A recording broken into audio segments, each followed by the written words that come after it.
Et pour commenter cette polémique et les questions d'actualité, Erika Baredj, la députée de La Réunion, est avec nous. Bonjour Erika Baredj. Bonjour. Merci d'avoir accepté notre invitation. Est-ce que l'on peut comparer le traumatisme de la Shoah à celui de l'esclavage? Moi, je crois qu'on ne peut pas comparer deux ignominies. C'est deux ignominies. Donc, il n'y a pas un classement, la Shoah d'abord, l'esclavage avant ou vice-versa.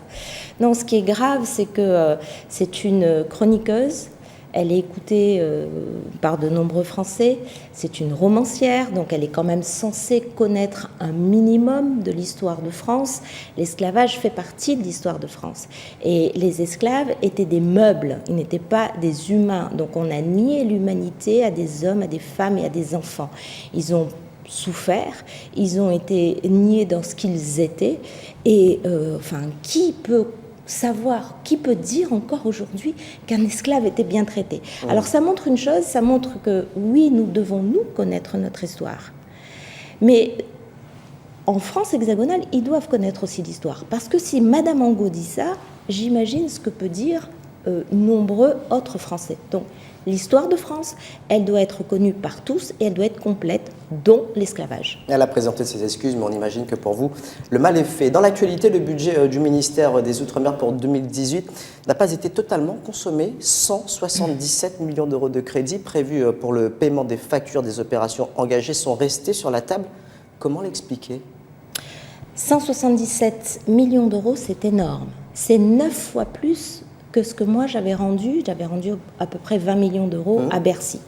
Donc ça veut dire concrètement, que les Réunionnais comprennent bien, c'est que le gouvernement fait une économie de 177 millions d'euros sur notre dos. La deuxième chose, et je lis ça avec le sujet de tout à l'heure sur la croissance qui diminue à La Réunion, quand la croissance diminue, c'est qu'il y a moins d'activité. Si on avait mobilisé les 177 millions d'euros, on aurait pu faire des projets. Je prends un exemple, faire des projets autour de l'eau. L'eau est un vrai sujet à La Réunion, faire de l'assainissement, faire des réseaux d'eau pour que chacun puisse avoir de l'eau à son robinet, faire des écoles, améliorer les établissements médico-sociaux pour les personnes âgées, etc. Cet argent n'a pas été mobilisé. C'est un problème de la ministre et du gouvernement. J'ai échangé avec elle hier pour lui dire, écoutez, sur Saint-Denis, nous avons déposé 4 projets pour mobiliser de l'argent. Ils sont prêts. Les marchés vont être signés. Et pourtant, vous avez refusé de les financer. Comment expliquez-vous cela ? Il y a un problème dans la gouvernance, dans la mise en œuvre et de la mobilisation de l'argent public et de l'État. Je pense que les services de la préfecture et des administrations de l'État ici ne font pas le boulot, c'est-à-dire mettre toutes les collectivités autour de la table et leur dire écoutez, quel projet vous avez? Ce projet, c'est bon, il avance, on va mettre de l'argent, celui-ci, on met de l'argent, etc.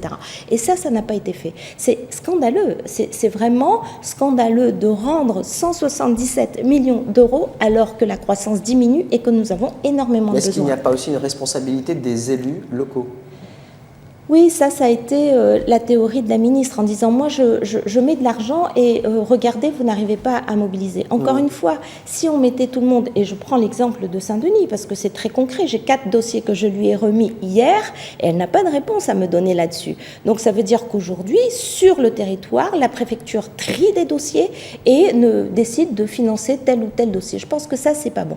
Je pense qu'on aurait dû signer les contrats de convergence et les plans de convergence qui étaient prévus par la loi égalité réelle, c'est-à-dire la région, le département, les villes, les intercos se mettent autour de la table et disent moi je voudrais tant d'argent pour faire tel projet, moi, etc., etc. Chacun faisant la liste et on décide et on met en face l'argent. Si on avait fait cela, on ne serait pas dans cette position aujourd'hui. Sauf qu'elle me dit que les collectivités et la collectivité majeure, la région, a refusé pour l'instant de signer ce contrat de convergence. Donc de ce point de vue, il y a une responsabilité de la collectivité qui refuse de signer ce contrat de convergence. Mais à mon sens, le gouvernement ne peut pas basculer sa responsabilité sur les collectivités locales.